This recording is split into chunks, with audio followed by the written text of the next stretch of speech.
Taste the Daily. Madurai மாவட்டம் பாலமேடு பகுதியில் அதிமுக சார்பில் 9 பேர் கொண்ட புதிய பூத் கமிட்டி கிளை கழகம் அமைக்கும் பணி நடைபெற்றது. இதில் அதிமுக முன்னாள் அமைச்சர் ஆர்பி உதயகுமார் கலந்து கொண்டு புதிய கிளை கழக நிர்வாகிகளுக்கு ஆலோசனைகளை வழங்கினார்.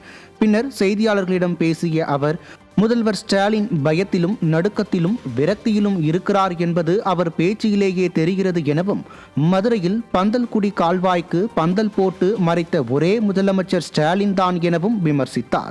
மேலும் திமுக அனுதாபி ஞானசேகரனுக்கு நீதிமன்றம் தீர்ப்பு வழங்கியுள்ளது எனவும், இன்னும் திரைக்கு பின்னால் ஒளிந்திருக்கும் சார்கள் எல்லாம் அதிமுக ஆட்சியில் சட்டத்திற்கு முன் நிறுத்தப்படுவார்கள் என அதிமுக முன்னாள் அமைச்சர் ஆர்பி உதயகுமார் தெரிவித்துள்ளார்.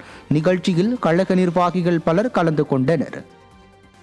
எனக்கு தெரிஞ்சு பொது வாழ்க்கையில் உங்களுக்கு தெரிஞ்சு இங்கே இருக்கவும் தெரிஞ்சு பந்தல்குடி கால்வாய்க்கு பந்தல் போட்ட ஒரே முதலமைச்சர் ஸ்டாலின் தான். இது வரைக்கும் நம்ம பார்த்ததில்லை. அதனால் என்னென்னா இயலாமை, அதுக்கு ஏற்கனவே திட்டம் அறிவிச்சிருக்காங்க தூர் வாடுறதுக்கு, ஆனால் அது செய்யலை.